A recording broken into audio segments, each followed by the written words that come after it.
Welcome to Extraordinary Catholics, a podcast for, you guessed it, extraordinary Catholics.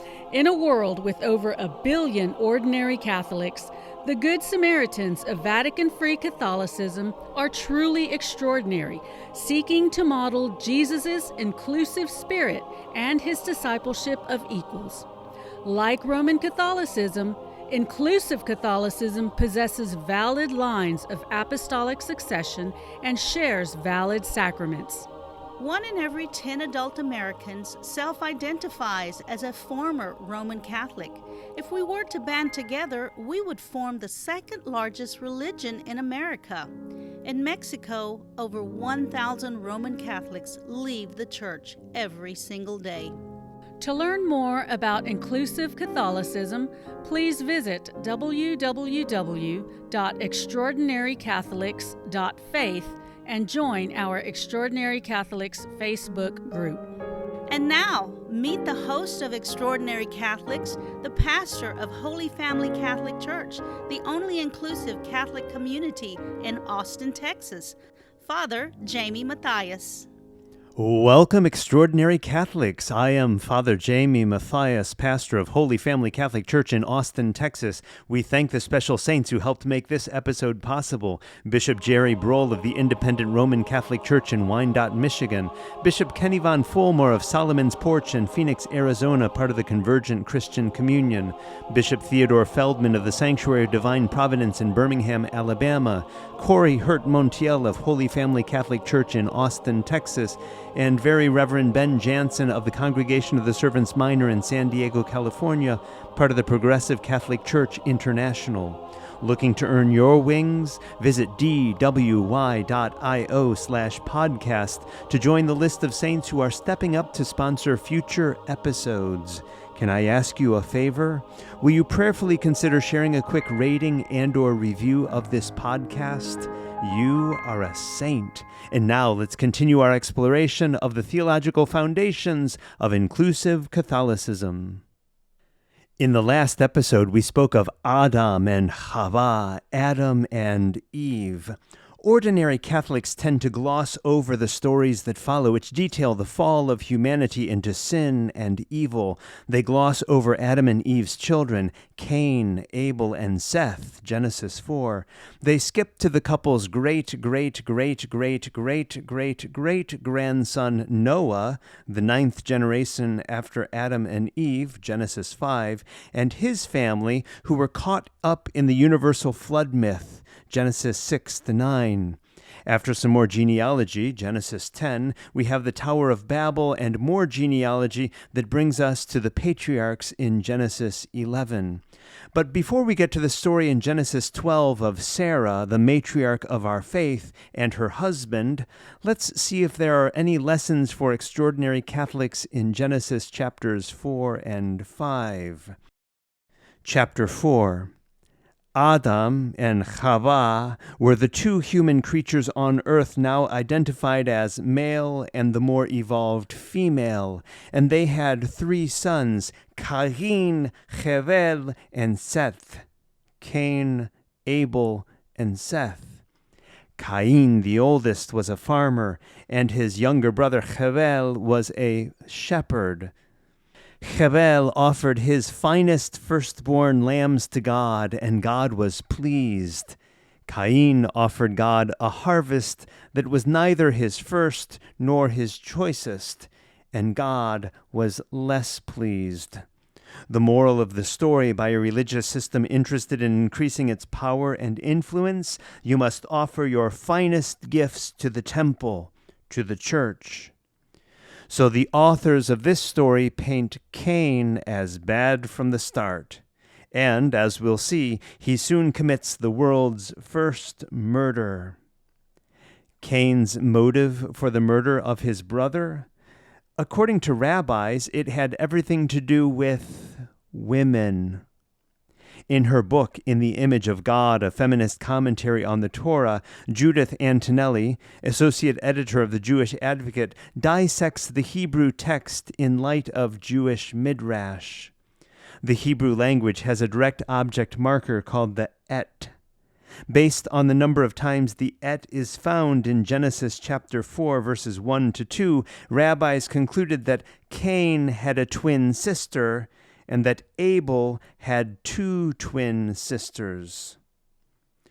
These rabbis wrote, quote, "An additional twin was born with Hevel, and each claimed her. Cain claimed, 'I will have her because I am the firstborn,' while Hevel maintained, 'I must have her because she was born with me.'" End quote. Genesis Rabbah 22:2. Then we hear that Cain had a wife, Genesis 4:17, which is an especially intriguing detail since Eve had no daughters. And then we hear nothing of the women of the next 3 generations. In an androcentric or male-centered patriarchal society, women got short shrift. Time and again we'll see men referred to by their names, but no mention of women. Thank God for the corrective that feminist liberation theology seeks to restore to the women who were no less important in salvation history than their husbands and brothers. So, Cain was cursed and marked by God so that no one would kill him until his great-great-great-great-grandson, Tubal-Cain, the world's first blacksmith and maker of weapons, according to Rabbi Rashi. Tubal-Cain mistook his great-great-great-great-grandfather Cain for an animal, prompting his blind father Lamech to shoot Cain with his bow and arrow. Genesis 4:23. Strikingly, it sounds like Roman or Greek mythology, I know. But let's dwell on one point that could be intriguing for extraordinary Catholics. How many wives were possessed by Cain's killer, Lamech? 2. Ada and Zillah, Genesis 4:19. We spoke in the last episode of the stories in the Jewish Midrash tradition of Adam's 2 wives, Lilith and Eve, but the story of Lamech and his wives, Ada and Zillah, is the first instance in the Hebrew Scriptures of polygyny. A bit of vocabulary. Polygamy is the practice of possessing more than one spouse, polygamy. If a woman has more than one husband, that's a form of polygamy known as polyandry. And if a man has more than one wife, that's a form of polygamy known as polygyny. Polygyny is the form of polygamy that is most evidenced in the Bible and in patriarchal societies. Polygyny, having more than one wife. 4 generations after Adam and Eve, sex was already being linked with economics and private property, kicking off a long history of men accumulating various women and climaxing with King Solomon's 700 wives and 300 concubines, 1 Kings 11:3. 700 wives and 300 concubines are, of course, symbolic numbers. And from the first book of the Bible, we see the power of exaggerated symbolic numbers. Lamech lived exactly 777 years, Genesis 5:31. Adam had his youngest son at age 130 and lived an additional 800 years beyond that. At age 187, Methuselah had his son Lamech, and Methuselah lived for 969 years. Let's pause and reflect on the dynamic of polygyny within the wider context of the relationship of women and men in the Hebrew Scriptures. Monogamy, lifelong dyadic relationships, are a rather new development in human history. Polygamy, having more than one spouse, was not outlawed in the Roman Empire until Constantine's act in 320 AD. It took centuries for monogamy to pick up steam. By the 6th century BC, we see suggestions of the value of monogamy. Monogamy was a great equalizer in a society where elite men often took many wives and concubines for themselves. Monogamy opened up opportunity for lower-class men to have wives of their own. It also began to lift the status of women, since a man could only choose one mater familias with whom he would contract matrimony. Think of the etymology of that word, matrimony. In Latin, mater means mother, and monium is an action, state, or condition. Ancient notions of matrimony suggested that a man would enter into a new state or condition with a single mater, or mother of his children. It was a radical new idea. Let's step back in time some 10,000 years before the Hebrew Scriptures were written. In his book, Reclaiming Spirituality, Father Darmad Omer Koo notes how archaeological evidence suggests that the human race worshipped the great mother goddess for some 35,000 years. Let that sink in for a moment. Ice Age art discovered at Çatalhöyük in present-day Turkey suggests that humans imagined and worshipped a great mother goddess of fertility and sustenance since the beginning of the Paleolithic era, from roughly 40,000 BC until roughly 5,000 BC. We didn't believe in a transcendent God, we believed in an immanent goddess, from whom we emanated, from whom we were born. Then came the agricultural revolution from roughly 8,000 to 1600 BC with its rise of patriarchy.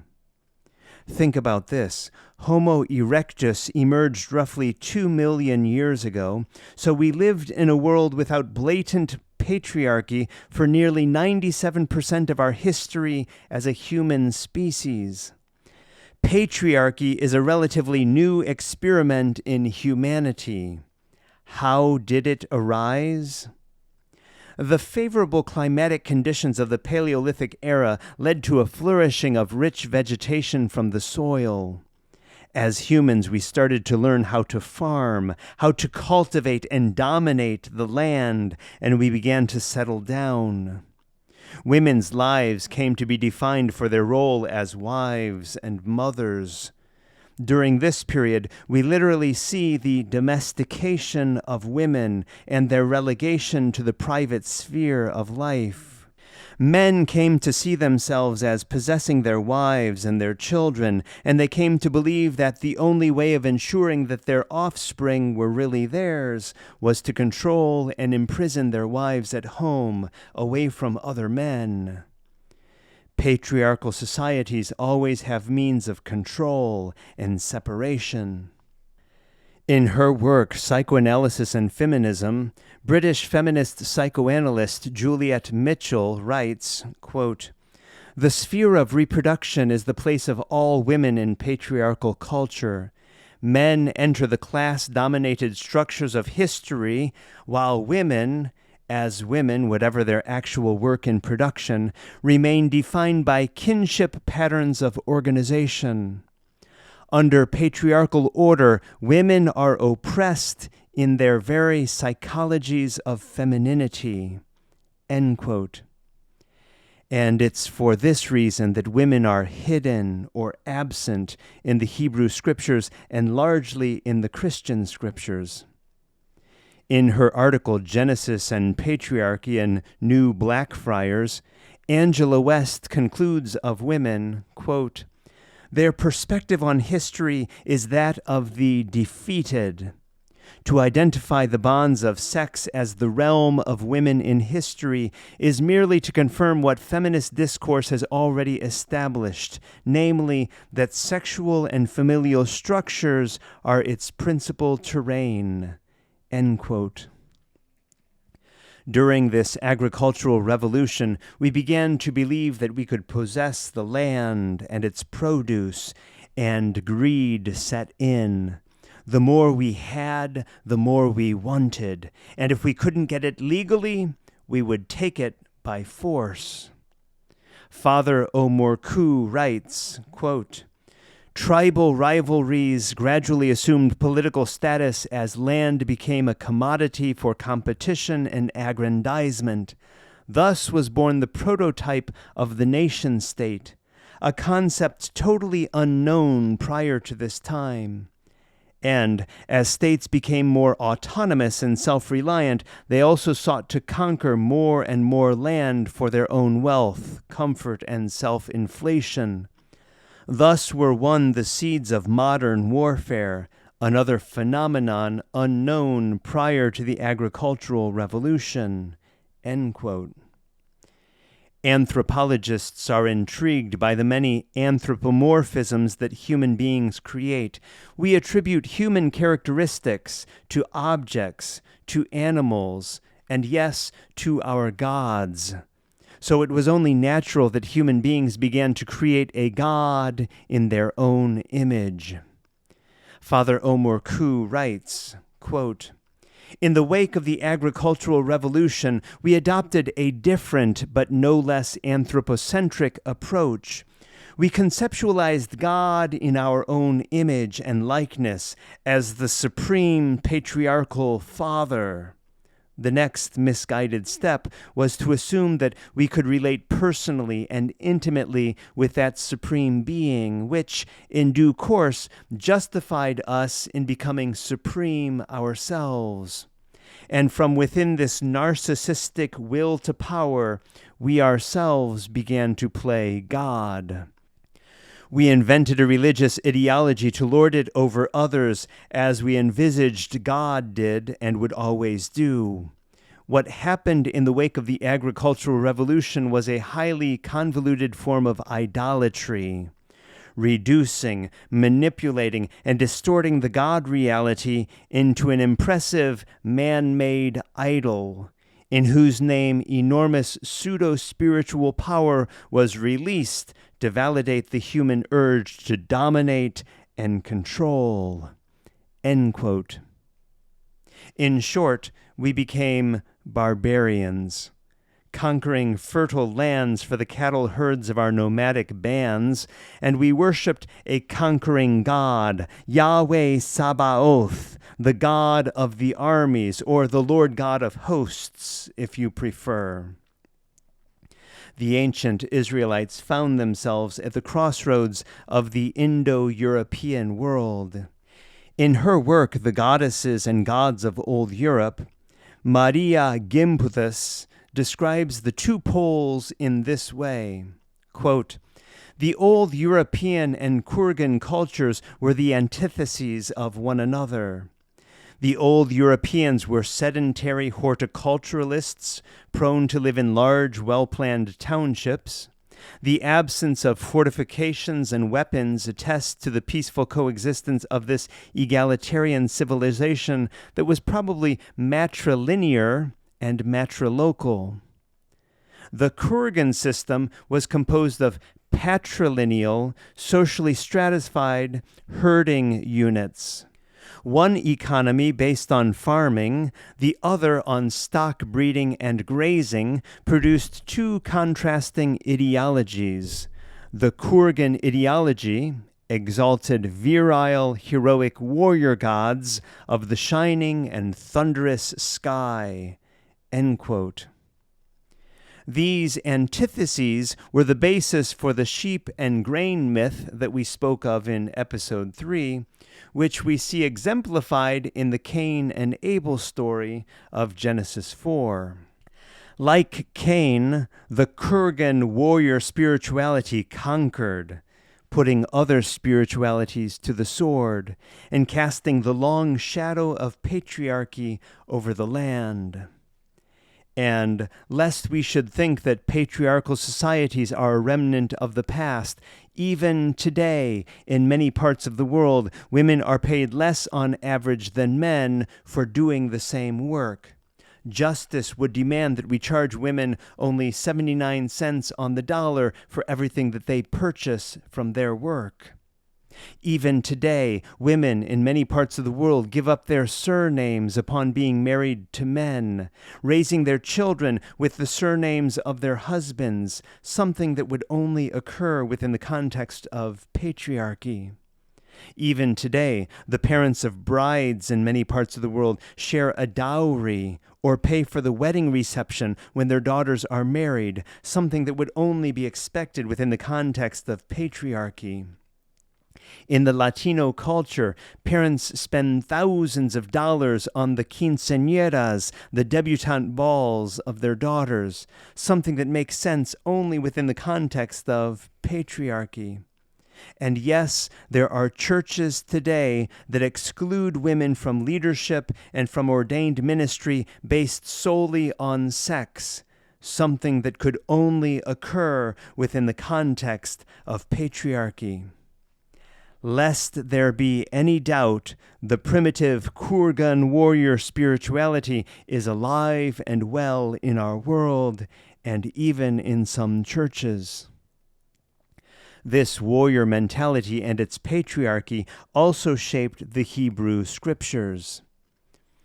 Eve did not have two husbands, but in Jewish midrash, Adam had two wives. Patriarchy. Lamech had two wives, Genesis 4:23. Patriarchy. The sons of God married all the daughters of humanity they chose, Genesis 6:2. Quote, "The sons of God went in to the daughters of humans who bore children to them. These were the heroes that were of old, warriors of renown." End quote. Genesis 6:4. Divine men and human women? Patriarchy. Within this context, listen to the very next sentence of the Hebrew Scriptures. Quote, "Our God saw the great wickedness of the people of the earth, that the thoughts in their hearts fashioned nothing but evil. Our God was sorry that humankind had been created on earth. It pained God's heart.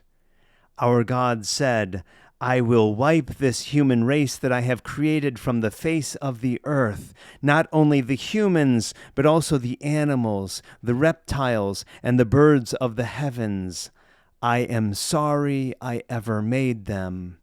End quote. Genesis 5:5-7.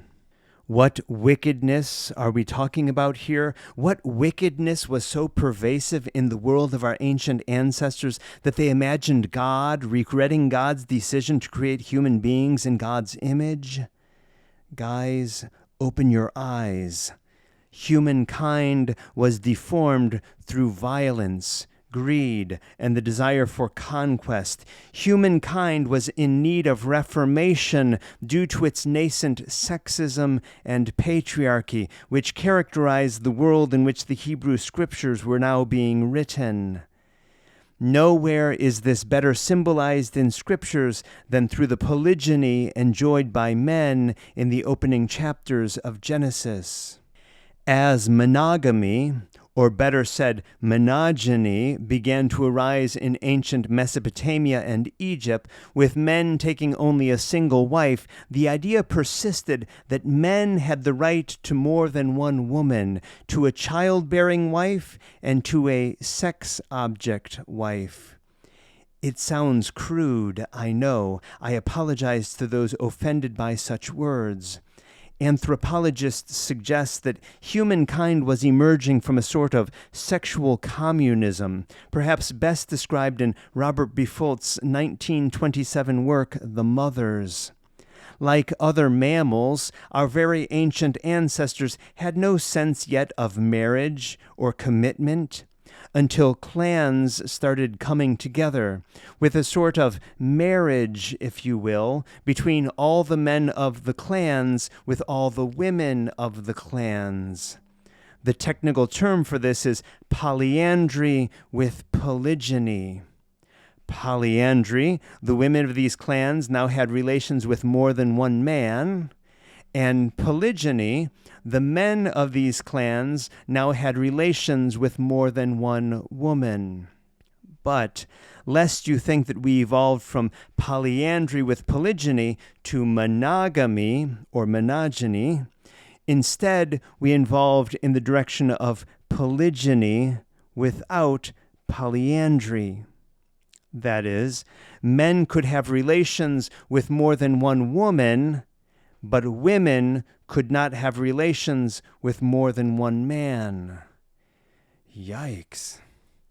Rabbis suggested that this was the case at the time of the flood, when men had two wives, one for childbearing and one for sexual gratification. Genesis Rabbah 23:2.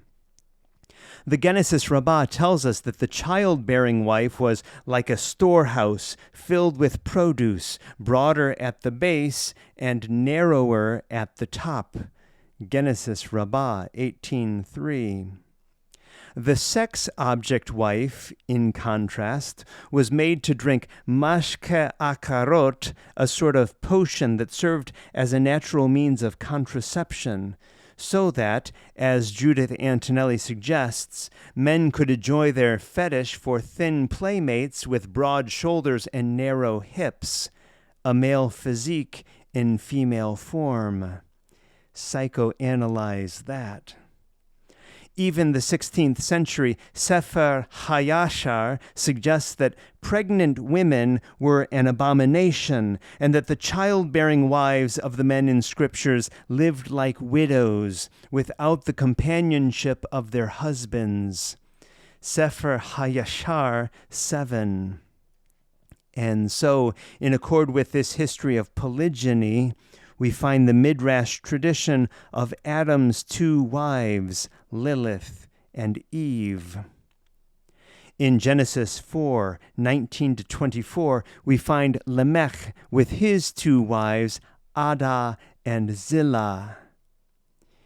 In their Midrash, rabbis speculated that Adah was the childbearing wife, since she gave birth to Javal, Genesis 4:20, the father of the Bedouins who raised livestock.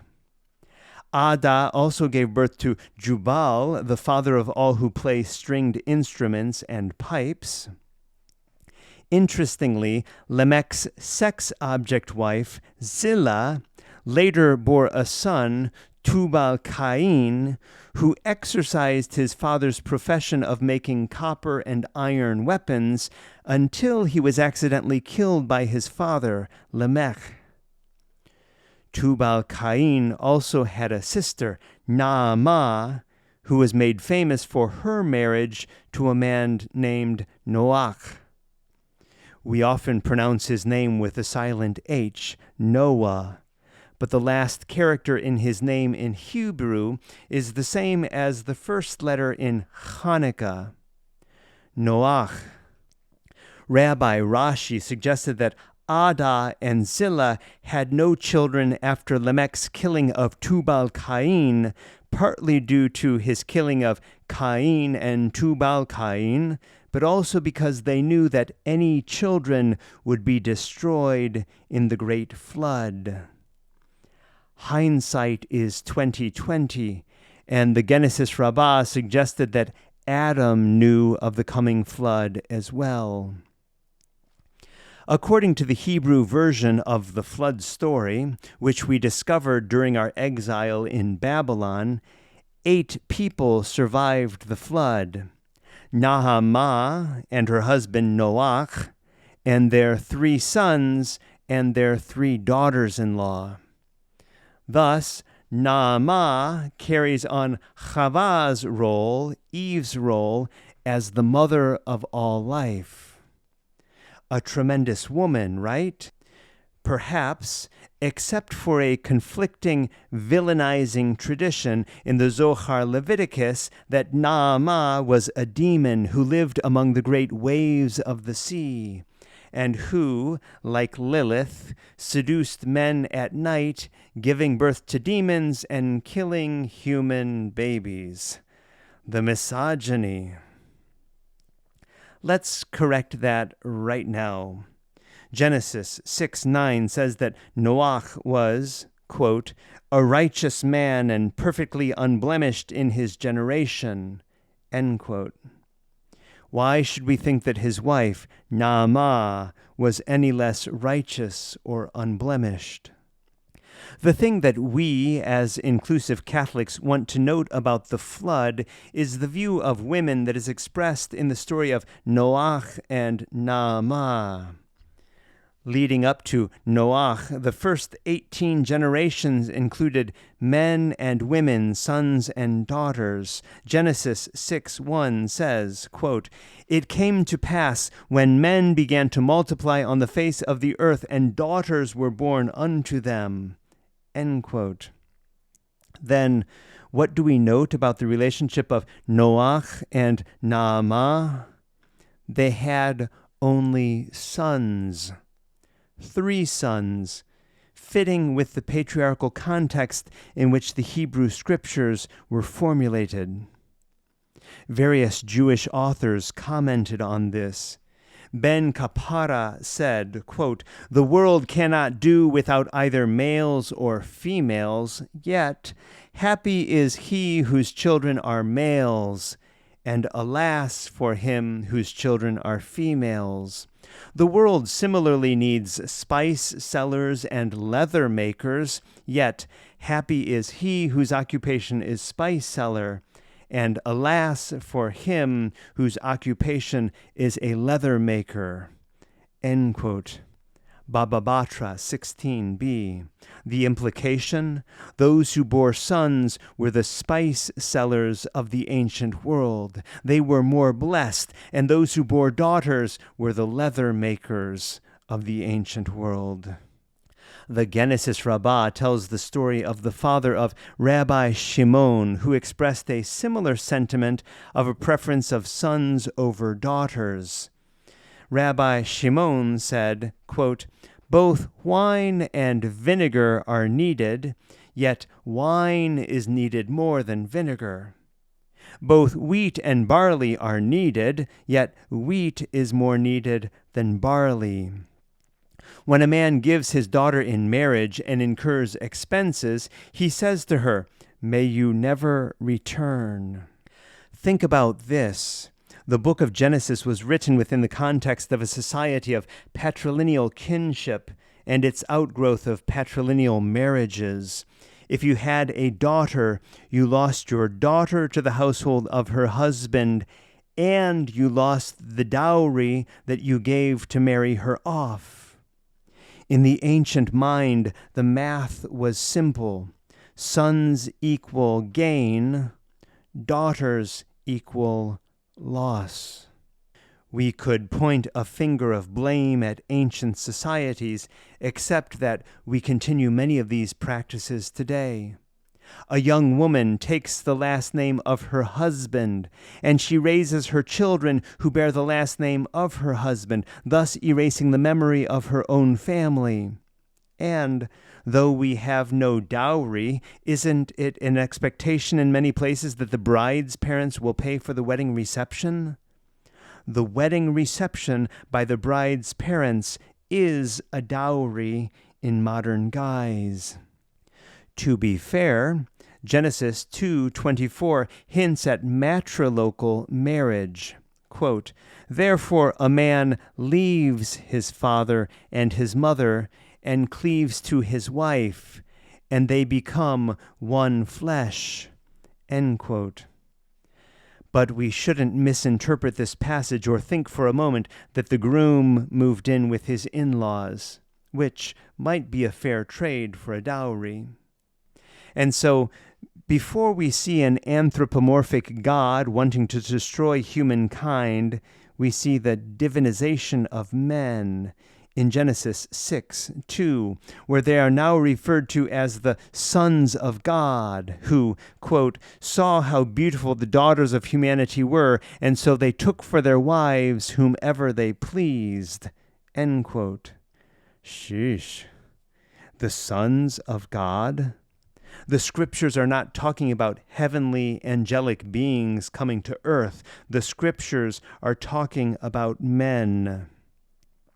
Rabbi Nachmanides wrote that this verse, Genesis 2, suggested the forcible taking of women by men, even if those women were married to others. Sefer HaYashar 15. Before we leave Genesis, we do well to note how this history of polygyny in the first book of the Hebrew Scriptures would climax in the last books of the Hebrew Scriptures, which were actually written in Koine Greek, the lingua franca of the Seleucid or Greek Empire.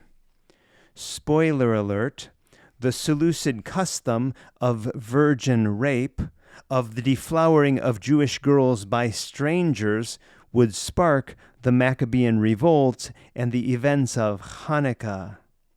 More on that in a much later episode. I conclude, like our ancient ancestors in Genesis 4 and 5, we recognize that we stand at the precipice.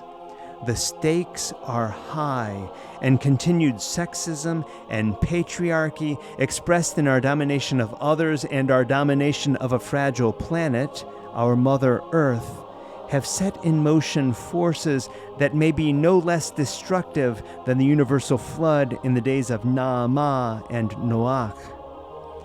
And as many voices point out, dismantling sexism and patriarchy is not only good for women, it's good for everyone.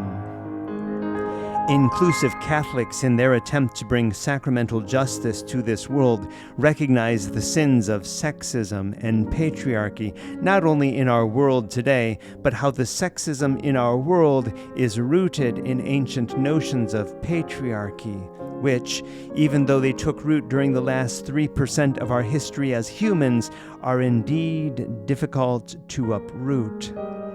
Rome wasn't built in a day, and patriarchy won't be uprooted overnight.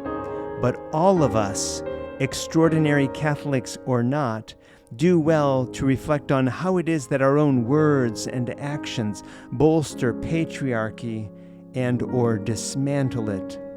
We do well to reflect on the texts we use for prayer, song, and scripture. We do well to reflect on how others' lives, bodies, and work are controlled by regressive laws, traditional practices, and societal institutions. We do well to reflect on our presence in public spaces and the privilege we might enjoy with respect to our gender roles and expectations. We do well to think about how certain persons are silenced within certain structures and in certain settings. We do well to think about how certain persons are silenced within certain structures and in certain settings, including certain churches, and we do well to consider the powers at play and how we help to perpetuate those powers. We do well to ask others how we can be better allies with and for them. And if we're truly brave, we do well to call out instances of sexism and misogyny, helping people to understand how their words and actions feed patriarchy and exacerbate power imbalances. We should all be embarrassed for the way in which we, as a human race, have treated our sisters throughout history. This treatment is even more grievous when committed in the name of Holy Mother Church. This isn't about women or women's rights, it's about human rights. Open your eyes, recognize this, and be an extraordinary Catholic. Thank you for joining us for Extraordinary Catholics podcast with Father Jamie Matthias. Check out our directory of over 2,000 inclusive Catholic clergy at www.extraordinarycatholics.faith. Have an extraordinary day!